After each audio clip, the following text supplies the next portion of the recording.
2 Indus treaty అంటే ఏంటిదంటే సింధు నది పరివాహక ప్రాంతం మొత్తం ఈ అఖండ భారతదేశాన్ని ఒకప్పుడు హిందూ అన్నారు. హిందూ అనే పేరు కూడా ఆ సింధు నది పరివాహక ప్రాంతంలో ఉన్న జాతిని హిందువులు అన్నారు. అందుకే దీన్ని ఈ దేశాన్ని అంటే ఈ గడ్డని గజ్వే హింద్, గజ్వ అంటే యుద్ధం, దేని మీద? హింద్ దేశం మీద. దాన్ని గజ్వే హింద్ అంటే ఇస్లామిక్ దేశం చెయ్యాలి అని వీళ్ళు ఎప్పటి నుంచో ప్రయత్నం చేస్తున్నారు. 800 సంవత్సరాల నుంచి ఇస్లాం వచ్చినప్పటి నుంచి ప్రయత్నం చేస్తున్నా, ఇంతవరకు కాలేకపోయింది. అఫ్కోర్స్ ముక్కలు చేయగలిగినరు, ఆఫ్ఘనిస్తాన్గా, పాకిస్తాన్గా, బంగ్లాదేశ్గా చేయగలిగారు.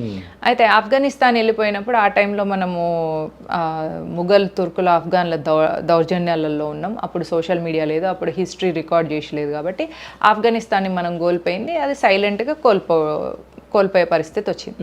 1947 అనేది మన స్వతంత్ర సంగ్రామంలో కూడా కలిసిన భాగం. కాబట్టి అప్పుడు ఎట్లయితే పాకిస్తాన్ విడిపోయినప్పుడు బ్రిటిష్ ఏమని అనుకున్నారంటే భారతదేశాన్ని 600 ప్రిన్స్లీ స్టేట్స్గా, చిన్న చిన్న రాజ్యాలుగా విడగొట్టి వెళ్ళిపోదాం. ఎందుకంటే ఇది ఒక అఖండ భారతంగా ఉంటే ఈ దేశంలో ఉన్న సంస్కృతి విలువలతోని ఈ దేశంలో యువకులు కొత్తగా పుడుతున్నారు. అంటే ఇక్కడ వివాహ వ్యవస్థ పటిష్టంగా ఉంది.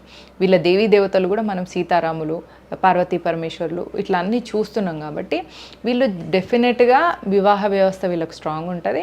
అందులోనూ విలువలతో కూడిన తరం వీళ్ళకు పుడుతూనే ఉంటారు. కాబట్టి ఎందుకంటే ఈ డిఎన్ఏలోనే ఆ ఋషుల సంస్కృతి, ఋషుల పరంపర మనది. అందుకే మన గోత్రనామాలు కూడా ఋషుల పేర్లు ఉంటాయి. ఇట్లాంటి గొప్ప దేశం కాబట్టి దీన్ని ముక్కలు చేద్దాం, 600 ప్రిన్స్లీ స్టేట్స్ చేద్దామని బాగా ప్రయత్నం చేసింది బ్రిటిష్. కానీ కుదరక ఏం చేసిండ్రు, సరే అట్లీస్ట్ దేశాన్ని ఒక పక్కల బల్లెం లెక్క వీళ్ళకి పాకిస్తాన్ని టెర్రరిస్ట్ ఒక దేశంగా పాకిస్తాన్ ఉంచేస్తే అప్పుడు ఇటు సైడ్ పాకిస్తాన్, అటు సైడ్ బంగ్లాదేశ్. అందుకే దాన్ని ఈస్ట్ పాకిస్తాన్, వెస్ట్ పాకిస్తాన్ అనేవాళ్ళు. అయితే ఈ 2 దేశాలుగా వీళ్ళు ఉన్నప్పుడు ఈ 2 వీళ్ళను ఊరికే సతాయించుకుంటుంటారు. ఇట్లా సతాయించిన కొద్దీ వీళ్ళు డెవలప్ గారు ఎప్పటికీ ఇట్లనే ఈ లొల్లులలోనే ఉంటారు. హిందూ ముస్లిం లొల్లులనే ఉంటుందని బాగా ప్లాన్ చేసిండ్రు బ్రిటిష్ వాళ్ళు.